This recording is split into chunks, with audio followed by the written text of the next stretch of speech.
이스라엘 백성들은 430년간의 애굽에서의 노예 생활과 40년간의 광야 생활을 마치고 드디어 가나안 땅에 입성을 하게 됩니다.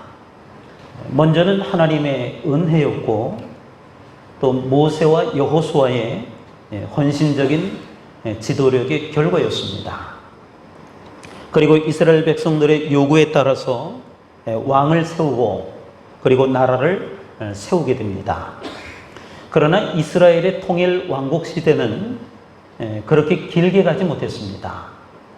초대왕 사울이 20년, 그리고 그 위대한 다윗 왕이 40년, 그리고 다윗의 아들 솔로몬이 40년, 그래서 도합 100년 동안만 통일 왕국 시대를 유지했을 뿐입니다. 유다 지파와 베냐민 지파를 제외한 나머지 10개 지파가 반란을 일으키면서 북쪽에다가 나라를 세운 것입니다. 그래서 통일 왕국 시대는 100년 만에 막을 내리고 그리고 나라가 둘로 갈라지게 되었습니다. 남쪽에는 유다 지파와 베냐민 지파를 중심으로 남왕국 유다가 나라를 유지하게 되었고, 그리고 북쪽에는 그 나머지 10개 지파가 북왕국 이스라엘을 세운 것입니다. 북왕국 이스라엘은 나라가 망할 때까지 200년 동안 19명의 왕위에 오르게 됩니다마는 단 한 명도 그 중에는 선한 왕이 없었습니다. 전부 다가 다 악한 왕들 뿐이었습니다. 그들은 우상을 숭배했고 도덕적으로도 극심하게 타락을 했습니다. 정의는 무너져 내렸고 그리고 백성들은 큰 혼란에 빠지곤 했습니다. 그 이유는 왕과 백성들이 하나님을 외면했기 때문이라고 하는 것입니다. 남왕국 유다는 그나마 조금 낫습니다. 나라가 망할 때까지 350년 동안 20명의 왕이 왕위에 오르게 됩니다. 그러니까 200년 동안 19명의 왕에 비해서 350년 동안 20명의 왕이라고 하면 이 남왕국의 이 왕의 재임 기간이 그 북쪽보다는 훨씬 더 길었다라고 하는 것을 우리가 알 수 있습니다. 북이스라엘이 모두 악한 왕들 뿐이었다라고 하면 이 남왕국 유다에는 20명 중에 8명 정도는 비교적 선한 왕들이었습니다. 물론 이들 중에는 처음에는 잘 하다가 말년에는 실패한 왕들도 있습니다. 그 8명 중에서도 특히 4명은 잘 알려진 그리고 역사에 많이 기록되어 있는 왕들인데, 저는 4주 동안 이 4명의 왕들을 차례대로 살펴보면서 우리에게 주시는 교훈을 함께 얻으려고 합니다. 오늘은 첫 번째 시간으로 오늘 본문에 등장하는 아사왕이라고 하는 사람을 소개하려고 합니다. 이 아사왕은 처음에는 잘했지만 사실 나중에는 실패한 사람이었습니다. 특별히 아사왕에 대한 기록은 역대하 14장부터 16장까지 기록이 되어 있는데, 오늘은 우리가 오늘 읽었던 14장 말씀을 통해서 이 사람이 잘했던 부분만 함께 살펴보려고 합니다. 오늘 본문의 배경은 지금으로부터 약 3000년 전의 이야기입니다. 오늘 본문 2절부터 4절 말씀에 보게 되면 아사왕은 하나님 보시기에 선과 정의를 행했고, 그리고 이방 제단과 산당을 없애고, 그리고 우상들을 깨뜨려 없앴다라고 기록하고 있습니다. 그리고 백성들로 하여금 하나님을 믿게 했고, 그리고 율법과 명령을 지키도록 했습니다. 사실 그 당시 나라는 엉망진창이었습니다. 바로 그런 나라를 하나님의 말씀에 근거해서 먼저 틀을 다시 짠 것입니다. 하나님 앞에 나라를 바로 세우려고 했던 것입니다. 그 결과가 5절 말씀에서 나타나게 되는데 5절에 보니까 하나님께서는 그 나라에 평안함을 주셨다라고 말씀을 하고 있습니다. 바로 이 아사 왕의 첫 번째 시기는 평안함이었습니다. 우리가 살다 보면 평안할 때가 있습니다. 사업이 잘 되는 시기입니다. 우리 자녀들이 순조롭게 상급 학교에 진학하는 시기입니다. 온 가족이 건강하기도 하고, 그리고 우리 주변도 상당히 안정화되어 있는 그런 시기입니다. 교회적으로도 평안할 때가 있습니다. 말씀과 기도, 그리고 봉사하고 섬기는 그 모든 것들이 은혜롭고, 그리고 순조롭게 교회가 양적으로, 질적으로 부흥의 불길이 타오르는 시기인 것입니다. 또 온 성도들 간에 큰 무리 없이 서로 교제하며 평화롭게 그지없는 그런 시기가 있습니다. 여러분, 우리 삶 가운데 평안함이 있을 때, 또 우리 교회 가운데 평안함이 있을 때 우리가 어떻게 행동을 해야 될까요? 그 평안함을 어떻게 우리가 관리를 해야 되는 것일까요? 오늘 본문 7절과 8절은 평안한 때에 아사 왕이 어떤 행동을 했는지를 우리가 볼 수가 있습니다. 우리 함께 역대하 14장 7절과 8절 말씀을 좀 길지만 함께 소리를 맞추어서 같이 한번 읽어보겠습니다. 시작.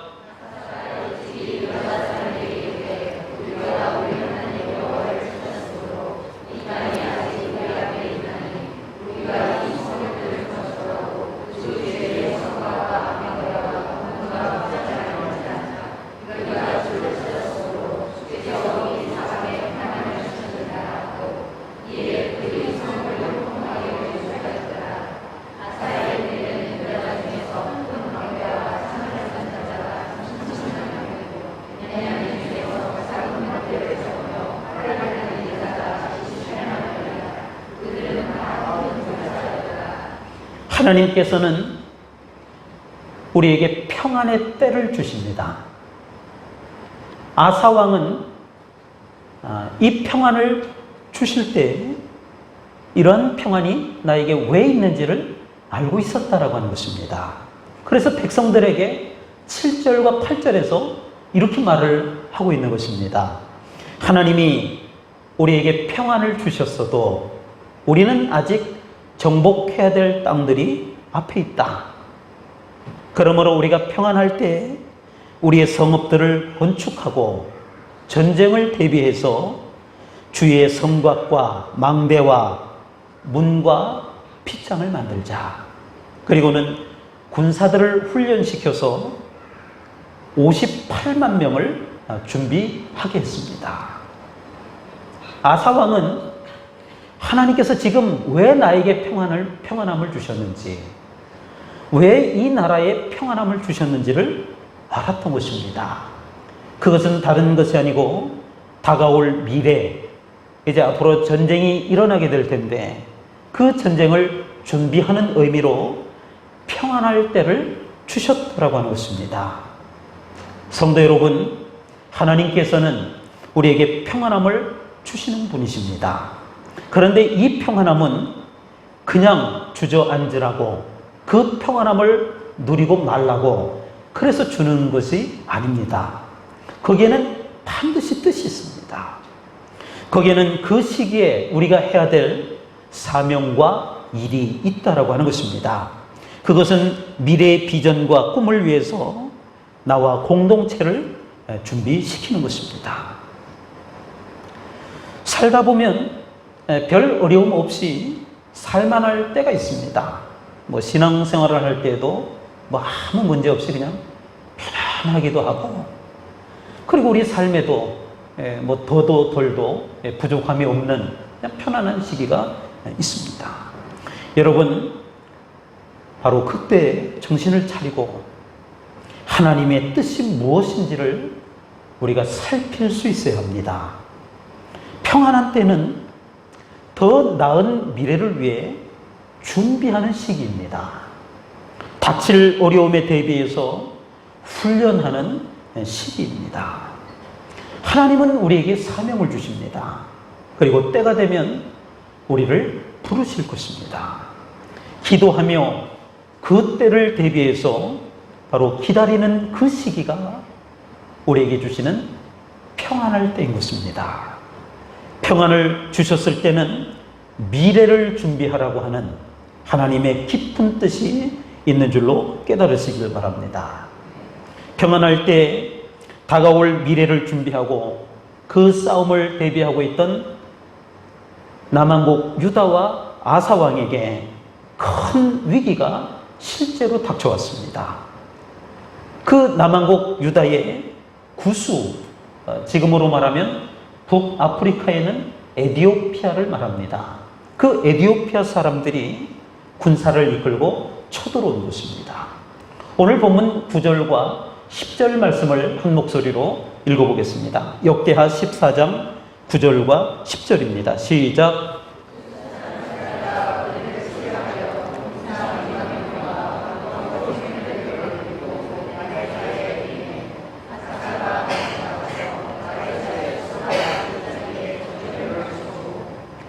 구스라고 하는 나라가 지금 쳐들어왔는데 그 병력을 보니까 군사가 100만 명, 그리고 병거가 300대라고 했습니다.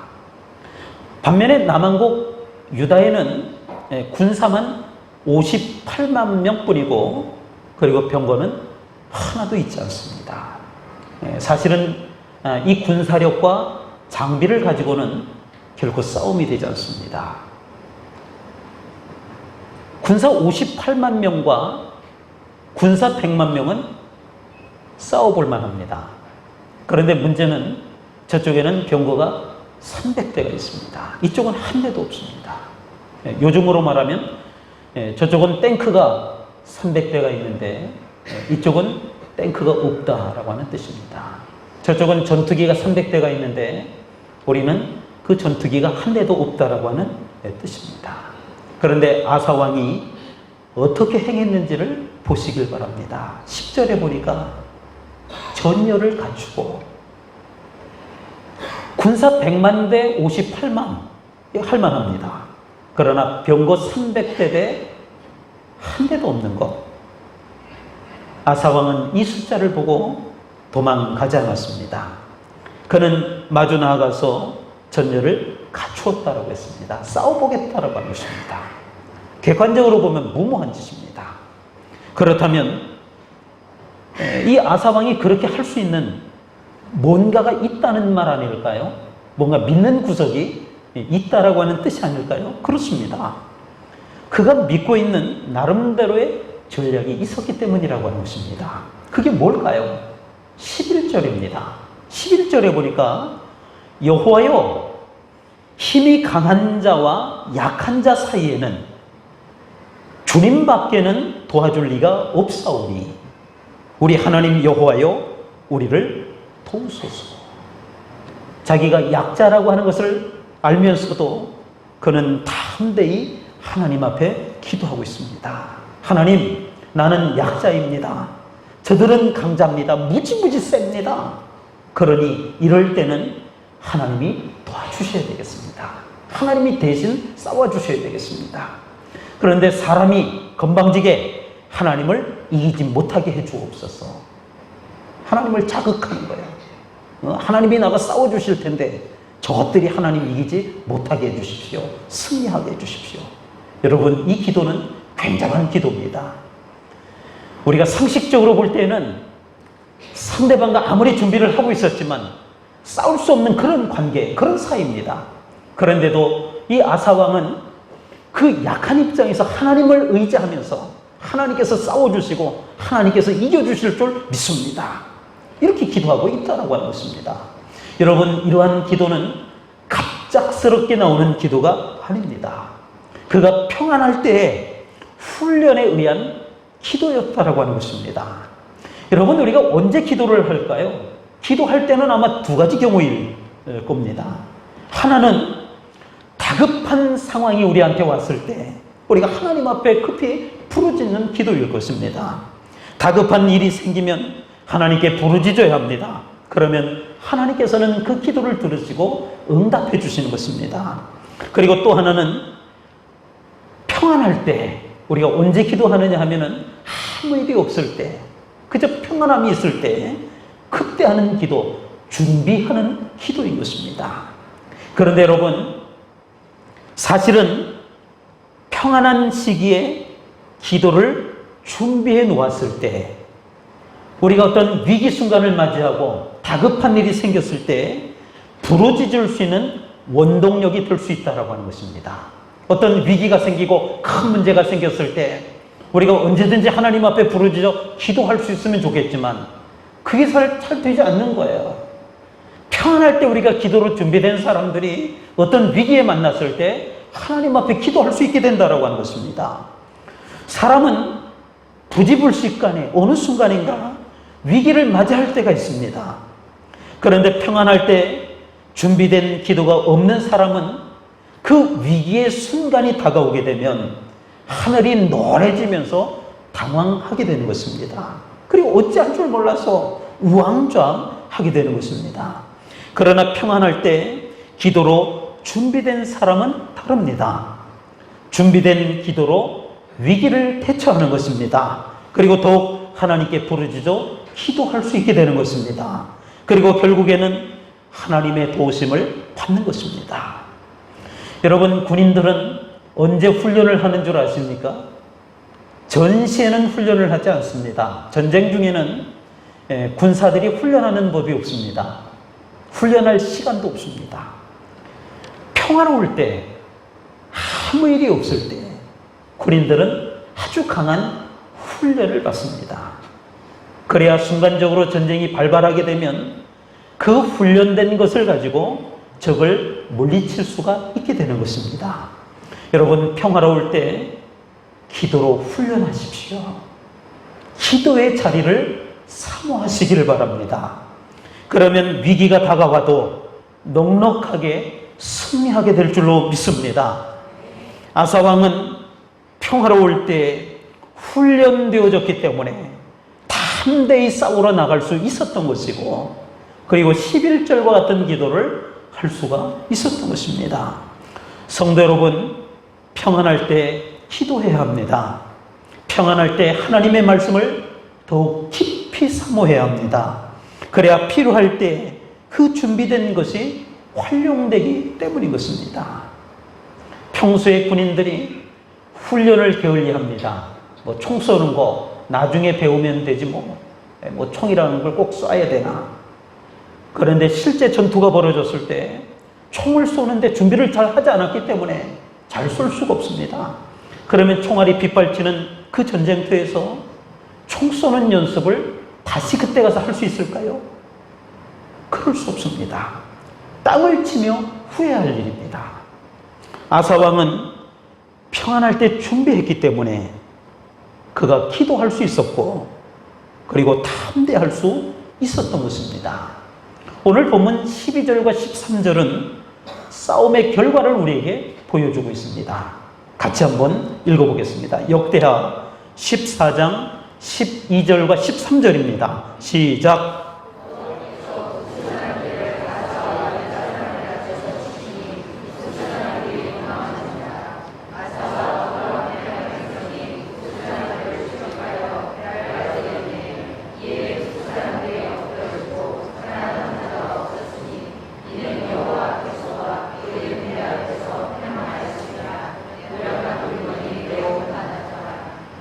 구스와의 전쟁은 한마디로 대승이었습니다. 아사왕의 담대한 믿음의 기도대로 구스 사람들이 하나님을 이기지 못했습니다. 우리가 살다 보면 위기라고 하는 것은 어느 누구에게나 있기 마련입니다. 그런데 그 위기 전에는 반드시 평안의 때가 우리에게 있었을 것이라고 하는 것입니다. 그 평안의 때에 준비했느냐가 중요한 것입니다. 준비한 사람들은 두려워하지 않습니다. 도망가지 않습니다. 그 위기를 정면으로 도전합니다. 왜요? 하나님이 나와 함께 하시기 때문인 것입니다. 그 믿음이 있을 때 우리는 아사왕의 기도를 할 수 있게 되는 줄로 믿습니다. 이 위기에서 약한 나를 도와주실 줄로 믿습니다. 여러분, 아무나 이 기도를 할 수 있지 않습니다. 평안할 때 준비된 자만이 할 수 있는 기도인 것입니다. 저는 제가 목회를 하고 있습니다만은 사실은 이 목회 사역 자체를 맨 처음에 제가 시작하지 못할 뻔했습니다. 그러니까 이 목회의 길을 들어서지 못할 뻔한 아주 극적인 사건이 저에게 있었습니다. 저는 제가 신학교를 다니면서 또 전도사 생활을 하면서 목회라고 하는 것에 대해서 나름대로 자신감이 있었습니다. 그러니까 다른 친구들보다는 그래도 내가 좀 더 잘할 수 있다라고 하는 그런 마음, 그런 자신감이 있었습니다. 그래서 처음에는 조금 더 나은 조건에서 목회를 시작하기 위해서 그 전에 오라고 하는 그 목회지가 두 곳이 있었지만 제가 신통치 않아서 거절을 했었습니다. 뭐 핑계는 아직 내가 목회할 준비가 되지 않았다라고 하는 이유를 대고 제가 거절을 했었습니다. 그러나 막상 적당한 시기라고 생각이 되어서 1993년도에 제가 이제 본격적으로 목회를 나가려고 했었는데 저의 생각대로 되지 않았습니다. 목회를 시작할 수 있는 그런 자신감과 또 충분한 정황은 있었는데 이상하게도 이 목회의 길이 열리지 않았습니다. 그러니까 목회를 막 하려고 그러는데 그리고 어딘가 자리에 가서 내가 일을 시작하려고 하는데 자꾸 그 길들이 하나씩 막혀지는 것이었습니다. 그 시간이 1년 가까이 지나게 됐습니다. 그러면서 서서히 자신감이 사라지기 시작했고 나는 이 목사의 길을 가는 것이 내가 이렇게 신학까지 공부를 했고 또 내가 이렇게 또 부교육자 생활을 하면서 준비까지 했는데 이게 내가 할 수 있는 길이 아닌가 보다, 이런 극단적인 생각이 들기 시작했습니다. 그래서 아내와 함께 데드라인 날짜를 정해 놓았습니다. 2019년 10월 며칠까지 목회의 길이 열리지 않으면, 목회지가 결정되지 않으면 이거는 하나님께서 목회를 하지 말라고 하는 하나님의 뜻으로 우리가 받아들이기로 하자. 그러면서 그 한 서너 달 동안을 그 날을 데드라인을 정해놓고 기도하면서 또 목회 길이 열리기를 또 탈방으로 노력을 했습니다. 그러나 목회 길은 결국 열리지 않았고 데드라인으로 정해놓았던 10월의 그 날짜가 되었습니다. 저와 아내는 그날 밤 10시가 넘어서 둘이 머리를 맞대고 우리가 목회를 하지 않는다라고 하면 어떤 일을 할 수 있을까? 둘이 머리를 맞대고 앞으로의 삶을 살아갈 것을 계획하고 고민을 하고 있었습니다. 그런데 그 늦은 밤에 10시가 넘은 시간에 제가 한 통의 전화를 받았는데 목회지를 추천하는 그런 전화였습니다. 저는 그 밤에 택시를 타고 그곳으로 달려가 봤습니다. 가서 보니까 엉망이었습니다.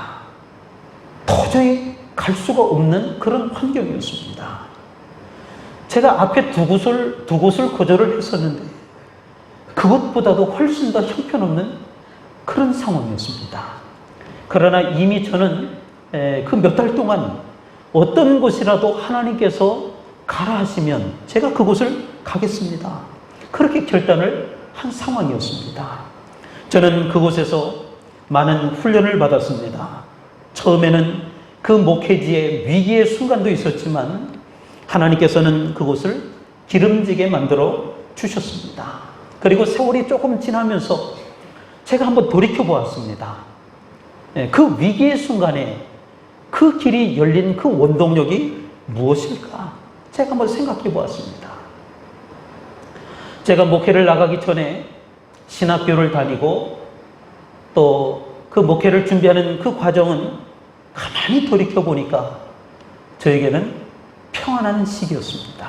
그러니까 목회 현장에 나와보니까 그 20대의 그 시절이라고 하는 것이 참 평화로운 시기였다라고 하는 것을 제가 뒤늦게 깨닫게 되었습니다. 그런데 하나님께서는 저와 제 아내를 그 평안한 가운데 있을 때 준비하게 하셨다라고 하는 것입니다. 제 아내가 저를 만나고 나서 본인이 해야 될 일이 목회라고 하는 것을 알게 되었습니다. 그러자 제 아내는 그때부터, 결혼 전부터 새벽 기도를 시작했습니다. 그러니까 저는 이제 목회를 하면서 저는 새벽 기도를 본격적으로 시작을 했습니다만은 제 아내는 저를 만나고 이후부터 새벽 기도를 시작했고, 그리고 뒤늦게 이 직장 생활을 하면서도 그 짧은 휴가를 내어서 기도원에 가서 금식을 하고 준비를 하곤 했습니다. 저는 20대 청년 시절을 이 산으로 들러 기도원을 찾아다니면서 늘상 목이 쉬도록 기도하는 일을 하게 하셨습니다. 그래서 성령을 체험하게 하고, 그리고 늘 기도 가운데 있게 하셨던 그 하나님이셨습니다. 가만히 돌이켜보니까 그것이 하나님의 은혜였습니다. 제가 평안할 때, 또 제 아내가 평안할 때 그 시기를 그냥 흘려보낸 것이 아니고, 그냥 누리는 것이 아니고, 목회를 할 수 있도록 하나님 앞에 매달려 준비하게 하셨다라고 하는 것입니다. 평안을 평안으로 삼지 않고 미친 듯이 하나님을 찾아 헤매었던 것이 그 위기의 순간에 목회의 길을 열어주셨던 것입니다. 성도 여러분, 평안 가운데 계십니까? 미래를 기도로 준비하시길 바랍니다. 하나님은 우리가 준비한 만큼 우리를 써주실 것입니다.